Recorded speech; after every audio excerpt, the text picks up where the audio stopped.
we have been talking about one of your queries regarding the course on British poetry. Quite a number of you have asked me how to read this course on British poetry, and I have tried to answer that question in these introductory talks. How to read the course, and I have pointed out earlier that you must start with the first page, that is welcome to this course on British poetry.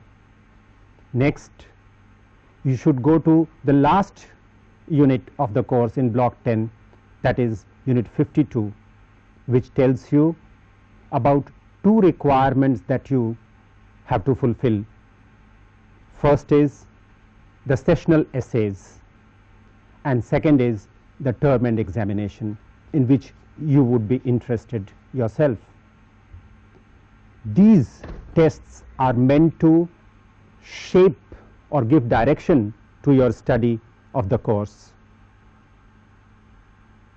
I have already talked about the sessional essays.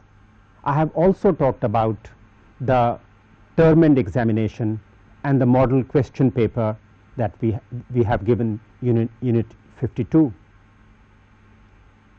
You know that the term and examination model question paper was prepared in consultation with the course writers and the experts who thought that this would be the best way of evaluating the performance of the students.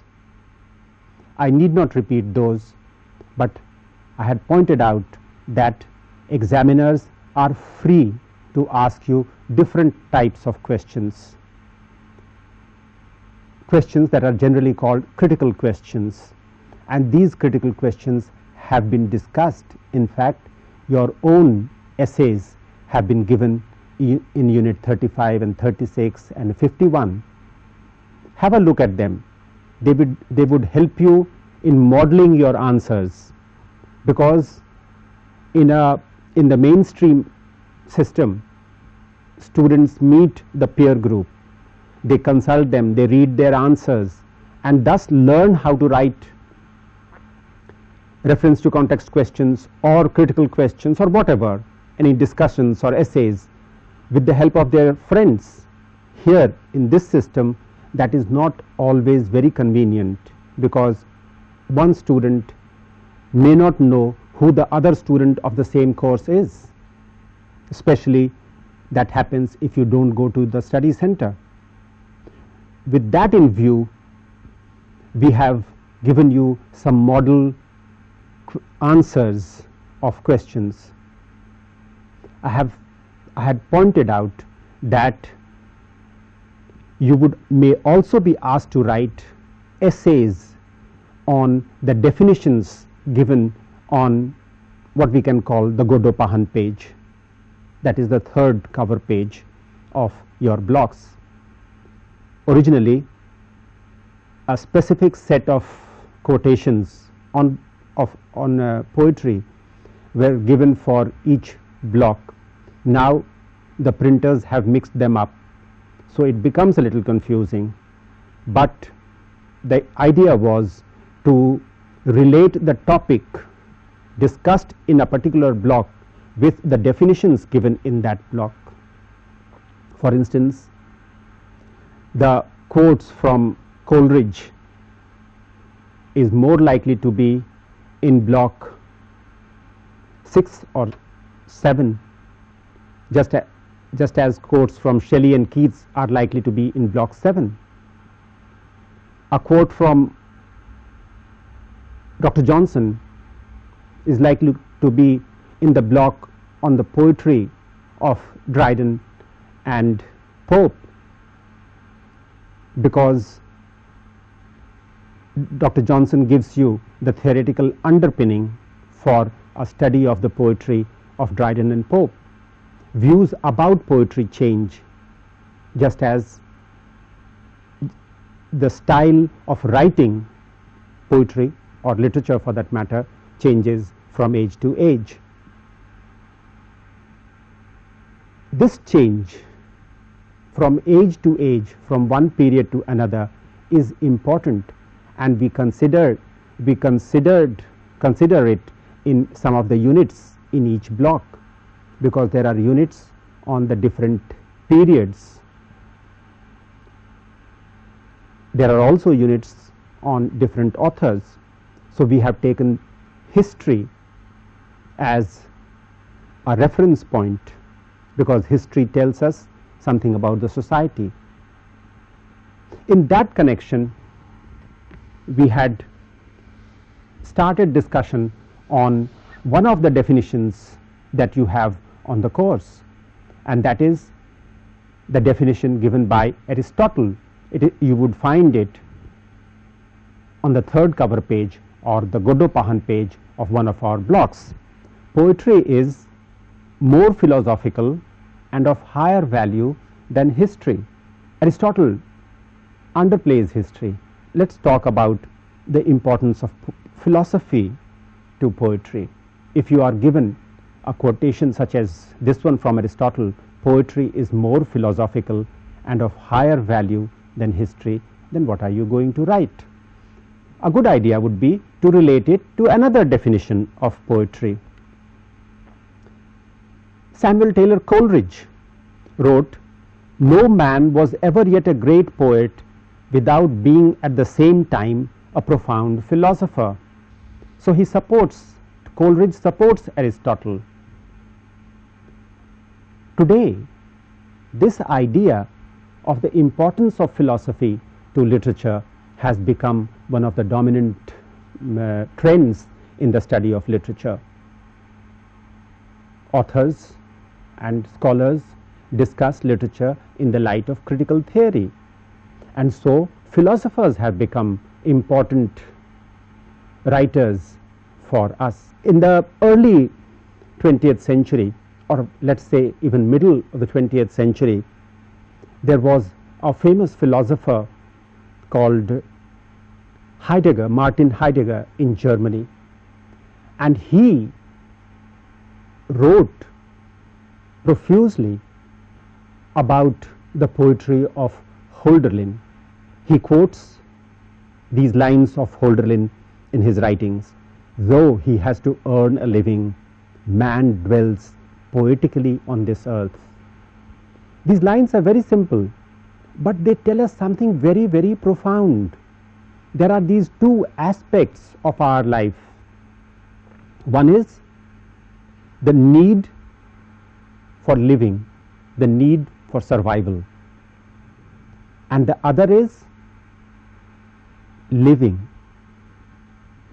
meaningfully. Living meaningfully means living poetically, recognizing the role of poetry in life. Let me tell you what Hölderlin looked like. Hölderlin was born in the 18th century and died in 1843. He had a long life, but he wrote for only about 10 years. Hölderlin has been considered to be the second greatest poet of Germany after Goethe. Goethe, here is Heidegger, the philosopher, author of Being and Time. He succeeded Husserl, and Heidegger had dedicated his great work, his magnum opus, Being and Time, to Husserl. In the second edition of his book, however, the dedication had vanished. This came as a shock to philosophers in Europe.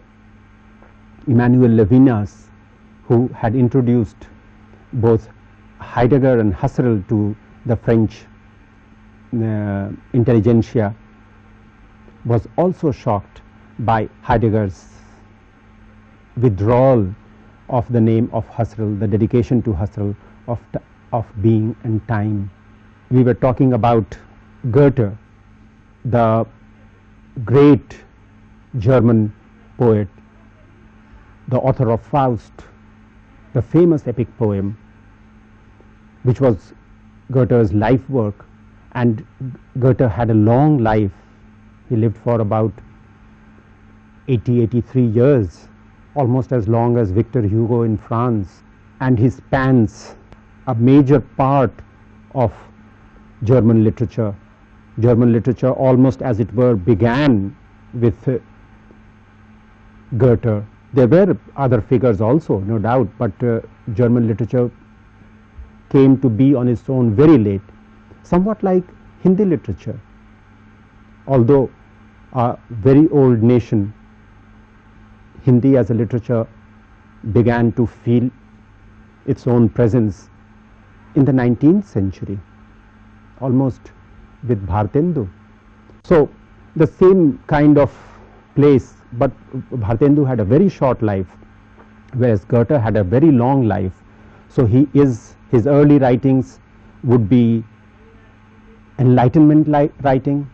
Then he begins writing, for instance, Werther is a great work of the storm and stress period, and then he later goes on and becomes a great romantic poet also.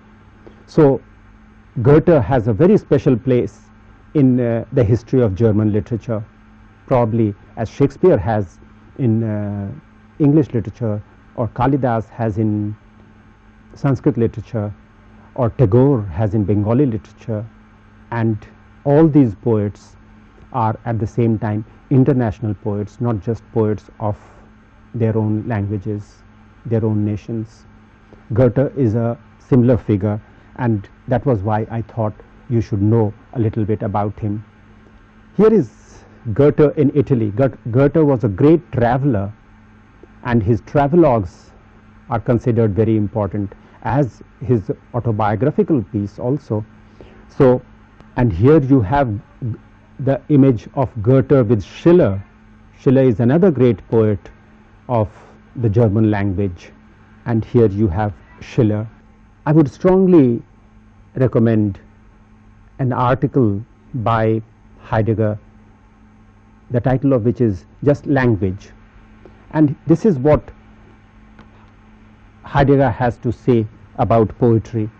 You would find the same opinion given by other writers also, but for the moment listen to these words of Heidegger. I quote it from Heidegger's essay called Language.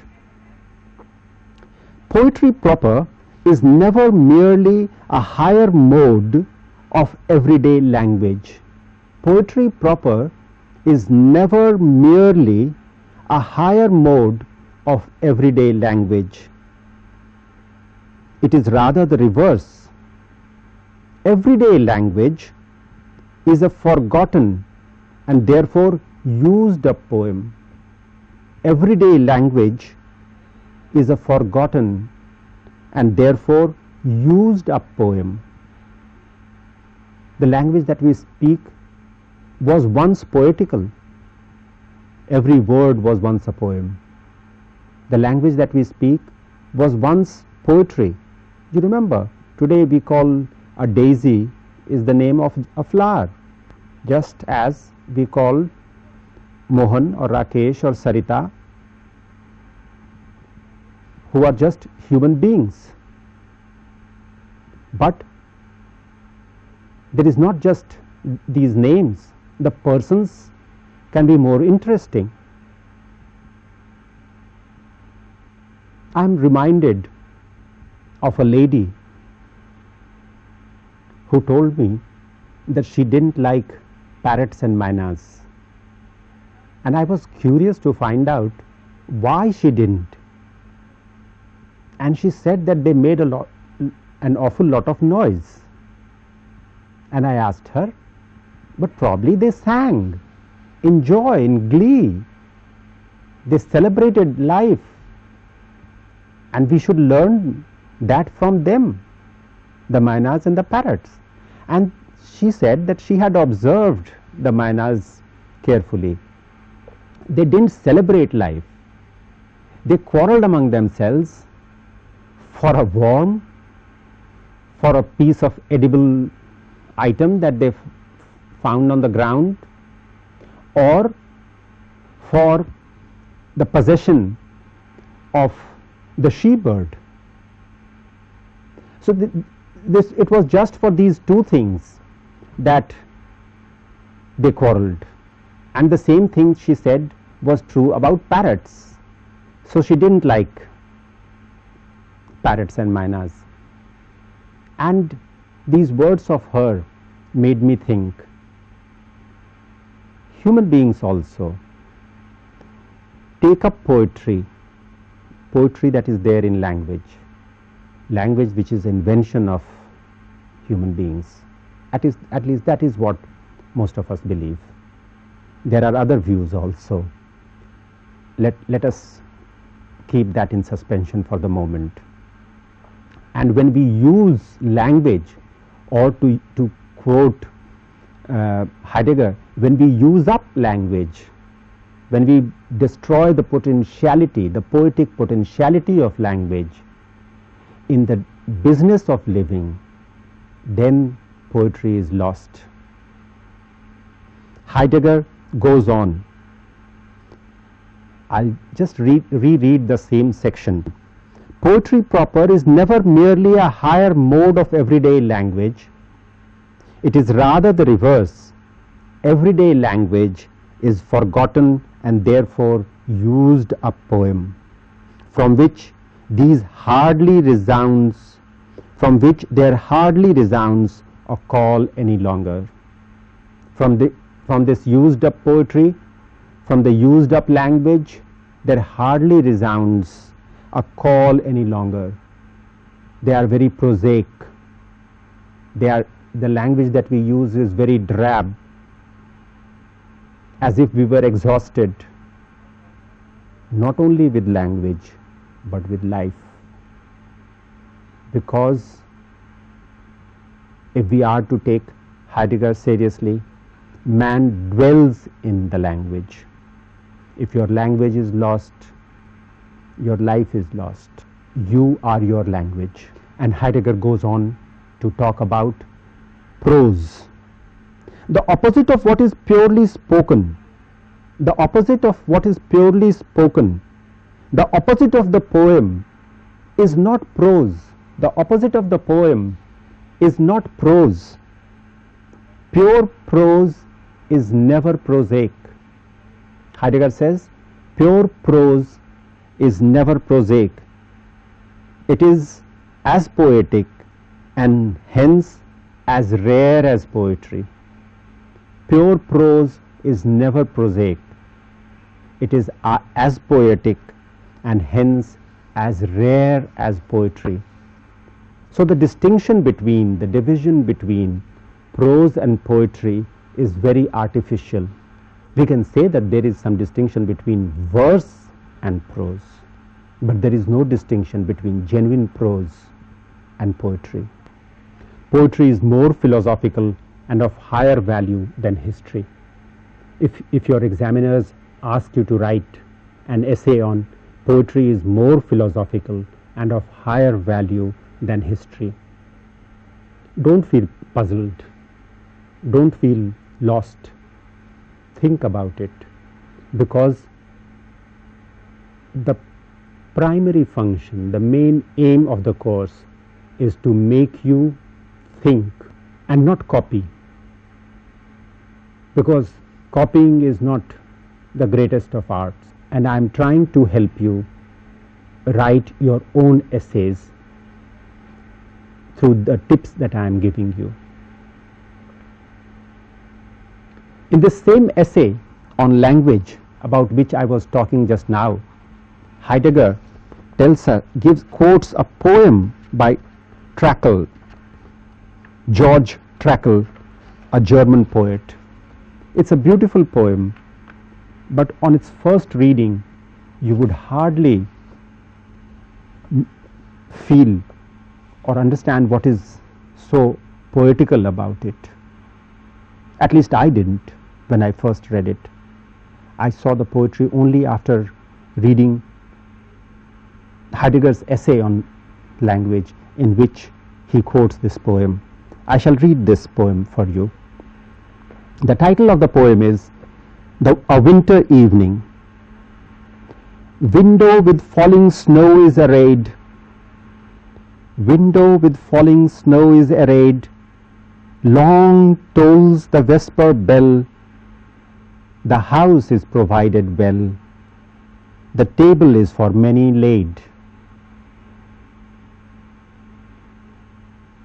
Wandering ones, more than a few, come to the door on darksome courses.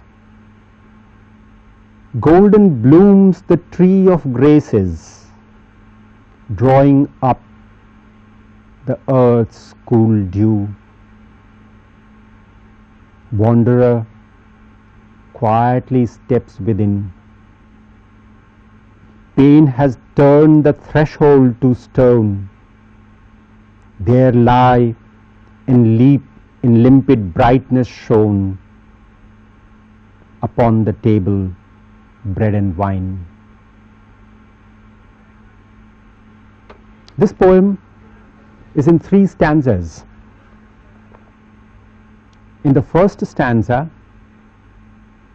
as we would say, Trackle gives a background. Heidegger says he gives us the world. Through the first stanza, Heidegger says, is the worlding of the world. What does he mean by this strange expression, worlding of the world? Worlding of the world. We as human beings see many things. All around us we have the world. But it doesn't become part of our consciousness until we look at them.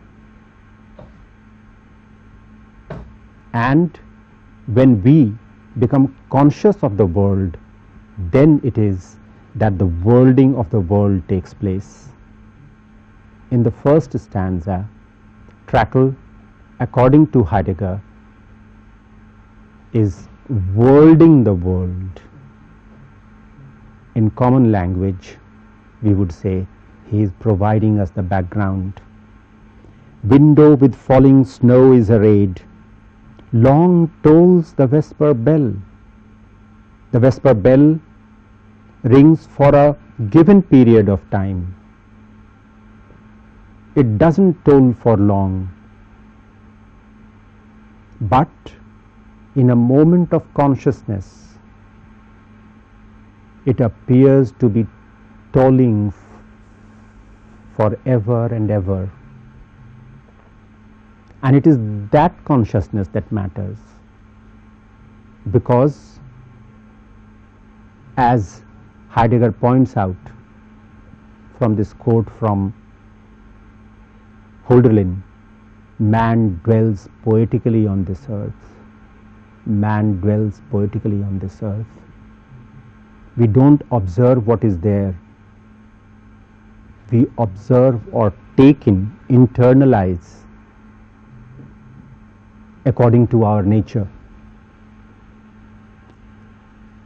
Window with falling snow is arrayed. Long tolls the vesper bell. The house is provided well. From the outside, the poet comes within the house. The house is provided well. The table is for many laid. There is an oniric quality, a dreamlike quality in the poem. A table has been laid out.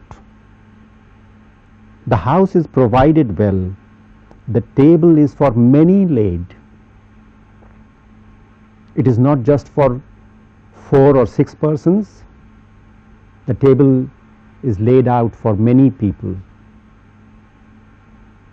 Man dwells poetically on this earth. In the second stanza, he goes on and he says, that is, Heidegger says that Trackle is thinking the thing. Wandering ones, more than a few, come to the door on darksome courses. Wandering ones, more than a few, come to the door on darksome courses. Trackle is thinking about those people on a winter evening who don't have a home to go to. The winter evening and the vesper bells don't sound good at all when you are outside in the snow. Wandering ones, more than a few, come to the door on darksome courses. And then against this background, suddenly you see golden blooms the tree of graces. The tree is in bloom. Towards the end of the rainy season, here in the northern part of the country, or for that matter even elsewhere, trees such as cheer,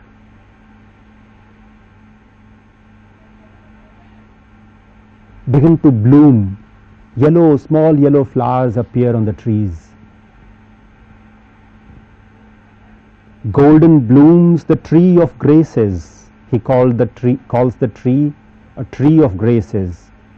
The tree joins the dew of the earth, the sap of the earth, the moisture from the earth, and up in the sky it looks towards the heaven for grace,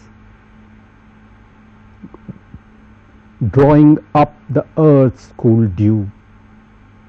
In the second stanza, Trackle brings together what is dull and dreary, painful, black with something colorful, something full of light, blossom.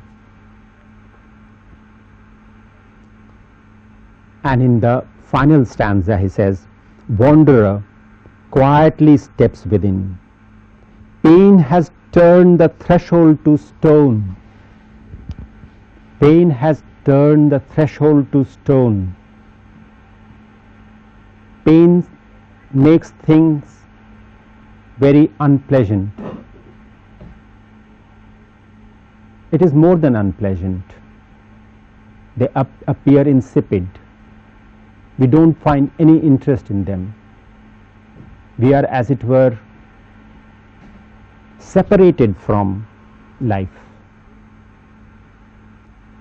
Pain has turned the threshold to stone. There lie in limpid brightness shown upon the table bread and wine.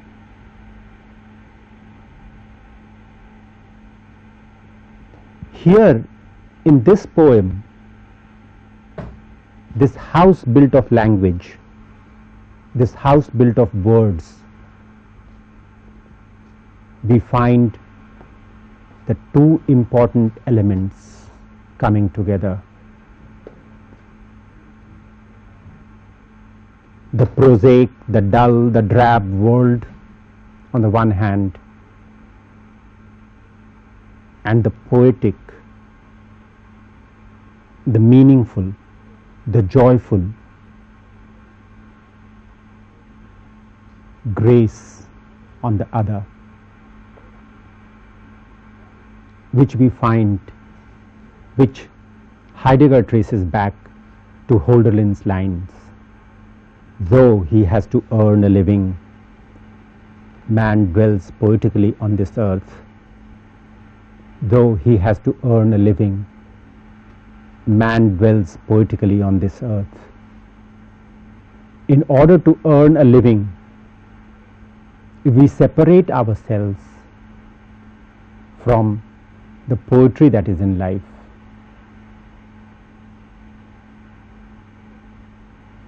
And it was here for this reason that I found this lady's comments on the parrots and the mynas very meaningful. Poetry and philosophy do go together, not only in Western culture, but in our own culture also. Probably the most obvious example is the Bhagwad Geeta. Gita is a philosophical work, isn't it? Krishna talks about Sankhya and about yoga, about duty. It's a philosophical work. And still, it is fascinating, isn't it, to remember that the book is called Gita, something that is sung. We read the Gita, we don't sing the Gita.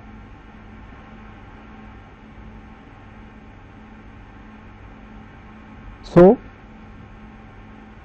what you find here in Heidegger is there in Bhagwad Gita in a sense, because philosophy there is married to poetry. Anything meaningful, anything insightful, anything that lights up suddenly is poetic.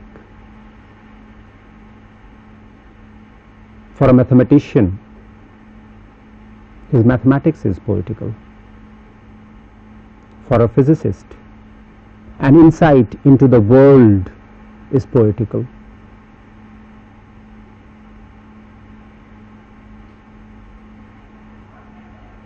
Michel Cherise has written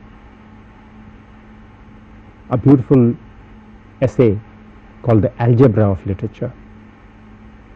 In this he comments on the Western tradition which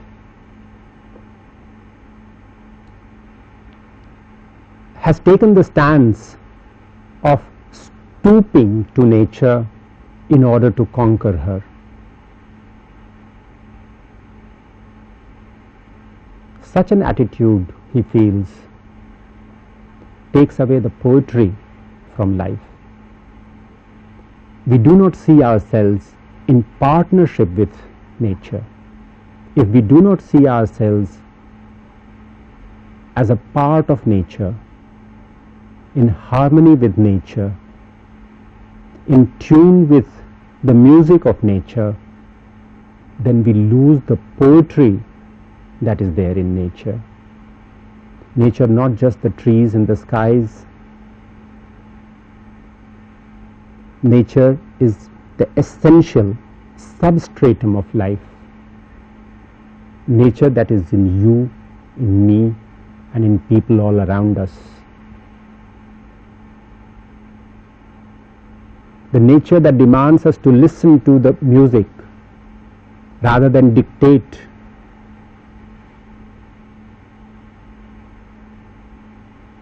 To obey, to be humble, rather than to order and to be imperative. It is that kind of demand. It is the former kind of demand that separates us from poetry. Though he has to earn a living, man dwells poetically on this earth. An existence which is poetic, which is in tune with nature, which is aimed not at commanding but towards friendship, kinship with nature, is a poetic attitude towards nature. And there, history doesn't play a part. In a moment of joy, you don't think about history. In a moment of ecstasy, you think still less about history. You forget your antecedents. That is a poetic stance. that there is poetry, and that is what we look for when we look for poetry. So when Aristotle says poetry, when Aristotle says poetry is more philosophical and of higher value than history, then it is that what he wants to drive at.